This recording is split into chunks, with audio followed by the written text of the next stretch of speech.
This is the talk of Music City Real Estate.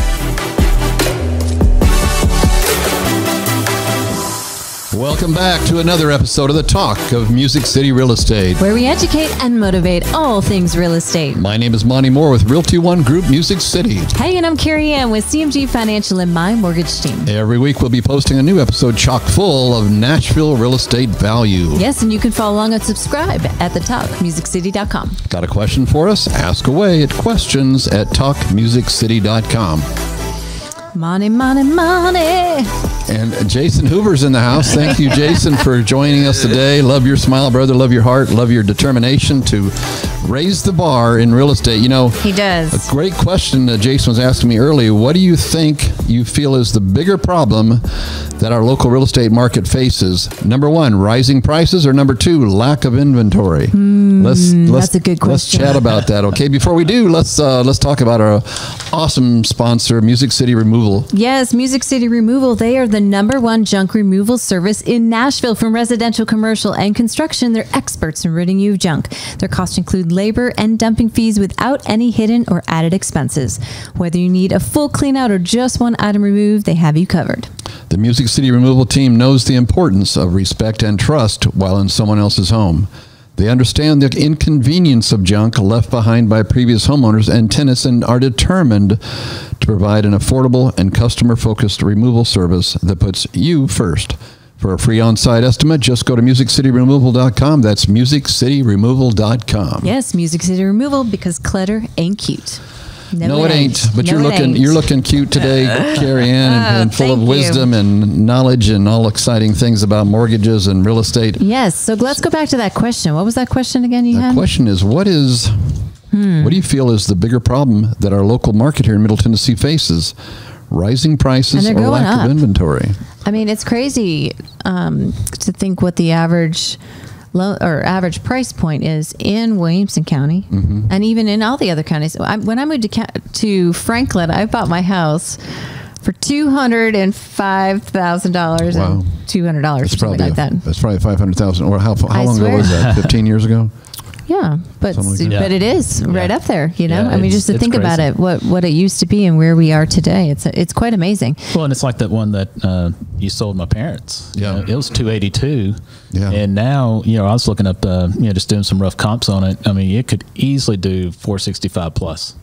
I was going to say closer to $500 probably, but it probably could. I did it really quick. Forest Crossing is a great neighborhood. Yeah, as we know. Yeah, and to think back, I doubt there's anything different in the home that I bought. It just was a box. The look and feel of it was just really. Box home. It was just remember it was just a regular home, and so it was great. Interesting stat I saw was that listings are down 40% for the month of December year over year. Wow, down 40%, and buyers are up. I can't remember exactly how much, but they were up like 20-30%. So that is putting pressure on our area. And I didn't. At first I was like, man, that's interesting. Yeah, that's strong. But here's the thing: I was doing some working with this program to where we're actually going to be nurturing more, and we're just looking at some different areas, and it was pulling in different. You could plug in the different communities, and it would pull in what are the listings, and I thought it was wrong because Ladd Park, they only had 3 active listing. Or no, 0. West Haven was 3. Wow. And I was like, no, that's totally wrong. But we went on there and looked, and I was like, wow, yeah, they're all under contract. Yeah. Oh, because they goes that fast? Well, there's a lot under contract. So, this was only pulling active listings. Sure. Right.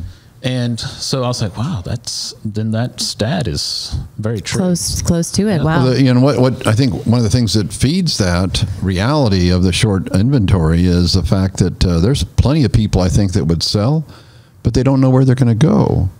I mean, that's the challenge out there. And I try to encourage some of our clients, look, let's go ahead and sell your home so that's out of the way, and then we go in temporary housing, and then we'll be ready to pounce. But that's sometimes easier said than done because people don't like moving twice. I'm not moving twice. Yeah. Oh, I hope I'm to actually never never move moving. again. Yeah, I'm never moving again. Just for the record. But you've got the perfect place, man. You've got Airbnbs where you're at. Oh, and I it's know. just a beautiful thing. Yeah, is your mortgage payment basically being paid for you? Oh, we're making money living there. I'm not kidding you. God. That's cool. Our I mortgage should've- payment is covered, and then I wish I'd had your realtor. right. You know, But yeah, that's the funny thing is that we moved from where we were, and not only did it, was it even? It's like literally we're being paid to live there. And that's because you have a side house that you can rent. Yeah. See, and again, do you for you, right? I'd be Yeah. like, I don't want anybody anywhere near But me. it's so easy. They have their code access. I mean, everything is set up. I'm big on systems, right? Yeah. Everything is processed. And you haven't been to his house yet, have you? No. Oh, you Yeah. need to check it out. You need we to never check it meet out. them. We Wow. don't see them. It's all on autopilot. And why are they staying there? It's short term. They come to visit. Some come to visit Franklin. Some I see. We had newlyweds the other day. You're kidding. Isn't that interesting? We had one that was here for medical treatment. I mean, so it's just a wide array of. They'd rather do that than a hotel, I guess. Is that Yeah. the deal? Well, it's cheaper than a hotel. Cheaper in a hotel, yeah. And possibly, safer. I mean, Yeah. if you're thinking COVID, if it's just them too, from a standpoint of, Right. of all of For that. what? Quiet, I'm just quiet kidding. down, quiet down, quiet down. Do you think So, that there's a phenomenon though that's happening in the market where, like what you're saying, Monty, why would I sell? Because I don't know where I'm going to go. But also the influx of people moving to the market. So is that kind of stifling things too? Yeah. Yeah, I think the Well, momentum to the area is keeping us from seeing any sort of hesitation in the market because honestly, it really surprises me when you consider what that C word has done to every economy as far as people not working. My experience of 37 years would say, okay, everybody, look, hang on to your shorts. There's got to be a bump coming up here because you can't take that many people, put them in a barely employed position. And all the ramifications, of course, everybody got their $600 check. So now I guess we're all okay. And I'm just kidding. But my point is, if it wasn't for the influx of people coming to Middle Tennessee, I definitely think we'd see a drop. But I think that we have been fortunate to be in Middle Tennessee that we're seeing this continual flow in because there was so much momentum happening before all the stuff happened last year, as far as the distraction. That I think we're okay, and again I think it's all comes to price point. It's all moved by price point, so that in other words, if you got a 250 to 350 range, it doesn't matter what's going on in the marketplace. Yeah. If you got a 6 to 7 or 8, that's another story. I think there's more competition there because there's fewer people that can afford that higher range. And that's the thing is that, we bought our house for like $240 back in 2005, and now it's worth like $2.5 million. And I don't know where I would go. So yeah, for 2.5, but we can set you up for 2.5, brother. I mean, to think that my neighbors, I didn't even know their house was on the market. And they sold, literally, it just went on the market and it was off the market in hours. And somebody paid cash and closed in 7 days. And guess what? The nice neighbor that I am, because you're all about making sure that you're friends with all the specific neighbors. So I do pick. Except when you make fun of somebody's. So she doesn't wave at me. Halloween stuff. She doesn't wave at me. She doesn't do Halloween like it's bah humbug. It's fine. You still have a skeleton up. It's okay. She took it down, by the way. It's gone right after. Well, I guess so. All that pressure. People going by and giving it the snake eye, probably. Oh my gosh! I did not know that I did saw, that. Doing pickets out there. Oh my goodness, it's terrible.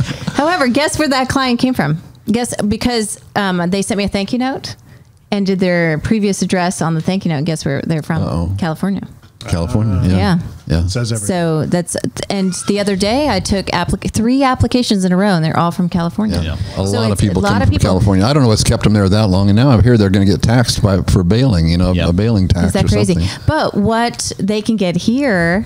In what we weren't used to those prices, right? And so that has allowed that has actually hurt the local person that's not owning something because they can't. And even the people that they're selling their home, they couldn't afford to buy it at that price. And that's there's good and bad on that.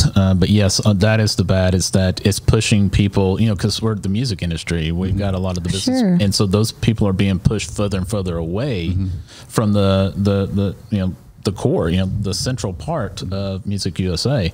That's why you have these outlining places that are starting to boom because of that very reason. That's the only thing that's the only choice they really have is if they're going to sell now and stay in Middle Tennessee, then they've got to go out in the country to have a reason to sell. I think in most cases, unless they're sizing down, unless they're going from big to smaller.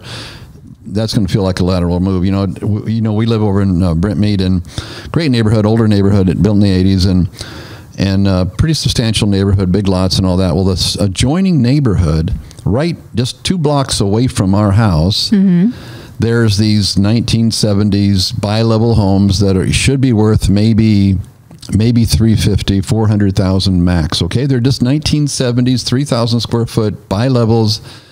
They're ugly. I'm sorry. They're just not really attractive homes. Okay. How do you really feel? I mean, they're just, anyway. Well, the reason I say that, I used to own one. Anybody listening and you want to sell in that area, I would be glad to help you. I think they're gorgeous. I don't mean that personally. I just mean, well, my point is 2 of them within a house apart, so that should have sold for like 400, something like that.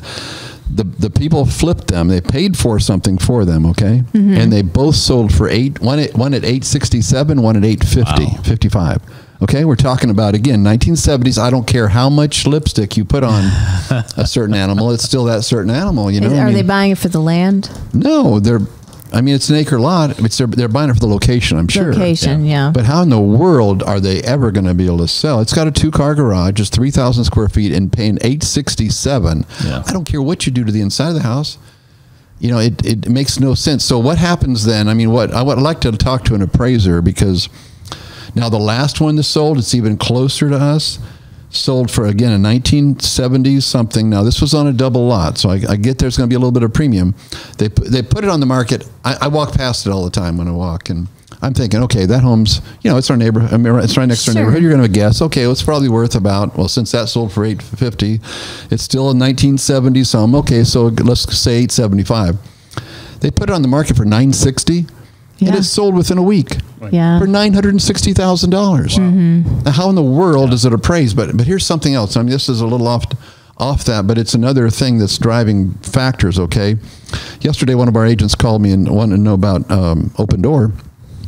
And I said, you don't want to go Open Door. Open Door's, I would say sucks, but I can't say that on air, so I won't say sucks. But anyhow, they're a real challenge, okay? It's in rare form today. They're not good for the realtor, okay? I don't think they're good for the realtor. That's my personal opinion. I'm sorry if I offend anybody, but here's my point. He didn't discourage them from going with Open Door, because he said that Open Door was paying more than what the home was worth. And I'm thinking, are you kidding me? What's going on here? He goes, well, in this case, what they're doing is they're paying a premium, and then they're getting a larger fee back. You're kidding? No, so that they can sell the house then and not show any capital gains. Even if they take a little bit of loss, it'll make their numbers look good, because now instead of charging, 10% or whatever their holding fees are and all that kind of stuff, now they're charging like 20%. I mean, think about that. It's almost like money laundering, almost. Because they're writing a check for it. Yep. It would never appraise. Right. I mean, I think people need to be aware of that, because I don't know what kind of ramifications that's going to have to the marketplace. They're literally shuffling money legally because they are jacking the price up, writing a check for it, and then so they can sell it and show a loss. I think is what they're doing. I don't know. Isn't that kind of like you buying a used car, and on the title you say I bought it for like $100, and like, so you don't have to pay taxes on that? It's similar, I think. I mean, a lot of times people think, well, there's no way. No, I have not done that. I just know people that do. There's, people have questioned, well, they didn't make any money because they bought it at, like that one I sold, a while back. They paid $287 for it. They sold it for, $287. Right. They sold for $305. There wasn't that big of a gap. But people don't realize, because it doesn't show on the tax records, that they really paid $287 minus $11,000 carrying charge, minus another $11,500 repair charge, which they didn't do any of the repairs. So all that money is hidden. Right. Now they're adding to their little profit scheme, and that is jacking the price up, writing a check for it, and then increasing their numbers. Someone's got to catch that later. Yeah, that's don't what I you was think? thinking. I mean, it's going to have to be eventually catched. I mean, every trick in the book from the mortgage standpoint, Fannie and Freddie has figured out, and they it have is a public company. written those down well, there. how does? I mean, that's what I'd like to talk to an appraiser Let about. me tell that. you, appraisals are not coming in. Yeah, I that's mean, that's the my last point. two I did, they didn't come in, and guess what? The seller, I want my price, Right. and buyer says, I want my house. And so then they end up paying. And again, some people have the extra money. Other people, it just falls apart and, then they're reselling it. But again, an FHA appraisal stuck for 6 months, you can possibly reorder.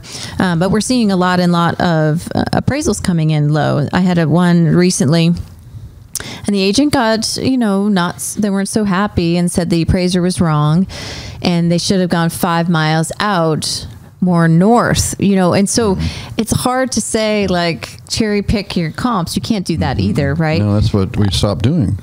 Yeah. We used to do that. Yeah. And so it's hard where you're supposed to just go off of the lottery. This is who we're working with. I don't know them. You don't know them, and we are hopeful that they're going to do the right job, but they're not all coming in at price at all. No, right? So back to the question, inventory or price, and I guess all this is saying, this is why I say, it's the inventory is the bigger problem, because price, people are going to find a way to pay it. Sure. Or Rates are low. they're going to eventually come down. Inventory, if there's just no inventory, we've got nowhere to go. And Right. it's, And that's when all of this land that's been being held then goes on the market. Well, that's why so many Sold. people are have biting the the bullet and land going to new construction too, though. That's one of the more common things. Say it again. How have the land prices been? Just vacant land. Expensive. Yeah, I mean, they're they're expensive. There's farms that have been holding out for a while. Right. That are now starting to say, okay, well, yeah, I'll take it. Because we're looking for a farm and they're up there. Well, that's the thing is if I'm a realtor and I want to try, solve that problem to the question of where do you go? Well, okay, why don't we actually wait out the market and put yourself on buy a piece of land, put a fifth wheel on it, and you'll be able to live in a fifth wheel for a year or two until the market figures itself out. I mean, is that something that some realtors think outside the box? I think it's not a bad Who's idea. living in a fifth wheel? Just, a family or whatever. They're big enough. They're very large. I think it's I'm not just a saying, nice. some people don't want to do, they don't. do that. I mean, yeah. Other smart choices, because you're right. Where are they going to go? Yeah. A lot of the investors out there, you start to think, hey, I want to invest. What should I invest in? Well, possibly land on the outskirts, because eventually growth The outskirts possibly will be the inskirts, right? Yeah, eventually the growth will go there. Talking about values, et cetera. I don't know if you realize that this little area over here in Franklin near what's the high school? Centennial. I was like Center Hill, Lord. Centennial. Do you know that whole little block over there? The values of the land are worth more than 50% of the purchase price, and you cannot get a first-time home buyer loan over there. Isn't that interesting? Because that area, the land is worth so much. So that whole section, that little corner pocket over there, people are buying. Literally, the land is worth so much over there. It's crazy. Wow. So their houses are just increased due to the land. But again, you forget that the land to house ratio has to be a certain amount per the types of loans that you're looking to get. Yeah. So THDA has a cap that you can't go over a certain dollar figure. And that whole little section over there makes it difficult. Be perfect for it, but it can't. Yeah, it makes it difficult for it. So it's interesting, to learn more about values, and my thinking is, these rates are so low. I love to give you this low interest rate. Why would you ever move? Like in my mind, I'm thinking the rates have to shift, because if everybody gets an interest rate of 2.5 or whatever the rate is, and again, it's variable due to credit score program, et cetera, under 3, let's just say, and then all of a sudden the market does get back to what should be normal. And we haven't even lived in normal times, I don't think, for so long. Right. Let's say 4.5, I mean, I had an interest rate of 6% and I thought that was a good rate, for a really long time. That was a great rate. What if rates changed back? Why would you make a shift? I mean, the price of your payment on your house will go up so much, and you just hope that the equity in your house is enough to offset it by you putting it down, as a down payment. But I always wondered about that. Thoughts? All I know is I can't believe my favorite mortgage person allowed me to refinance at 3.5%. Oh my gosh. When she knew for sure it was going to be coming down to 2.5%. Tim, what do you? You know, I mean, I can't disagree with you. I have a magic wand. I mean, it was a ball. one of the most fabulous experiences of my life, though. So I have to give her that. So What's There that? you go. Your refinance? With my refinance. Yeah. Okay. I mean, but I have a higher interest rate, and I haven't refinanced either. So You've been refinancing everyone else. yeah, and actually, I'm really proud of my numbers. I house is didn't never refinance fixed. everybody because I was under 20%. I'm really proud of that number. 80% of all the families that we helped, over 80% were purchase transactions. That's a big number. That's a big deal. You know, Because so we many, focus on helping people gain home ownership. And That- I love to help people refinance. But again, I'm here talking to real estate agents and want you to know that I don't focus just on refinances. Well, and that's so much wiser because so many times mortgage professionals or mortgage people anyhow get caught in the ease of refis. And let's say it goes on for 6 months and all of a sudden it stops. And now what do they do? They're basically starting over again. Yeah, I mean, we're talking about the shift, there will be a shift. There will be a time. I train loan officers on making sure your numbers are 80% higher. There are some folks out there that are 80%, refinance. And then, if the market does shift, what business do you have? It's easy or walking downhill, that's for sure. But what happens when you get into a place where you're trying to head? So, we talked just briefly, but that probably, I'm guessing 60, 70, maybe even higher percent of that of the local real estate professionals out there right now here in 2021 have never worked in a buyer's market. They've been working in a seller's market, right. but have That's so never true. faced a buyer's market. And you think it's so aggravating to deal with the seller's market. Yes, that's aggravating, but I can tell you, I can promise you buyer's markets, it ain't any easier. When you sling to the other side where every day there's new homes coming on the market and you wrote an offer last night that you thought, okay, this will be a great one. They call you up and say, I don't want to buy it because there's a crack in the driveway because, really the underlying reason is they're afraid they might lose another opportunity. That fear of loss works both ways, going up or going down. That's, I think true. it was worse personally. I don't know. I don't know if it's worse or not, but it's a whole other dynamic that a lot of people have never faced and they don't know how.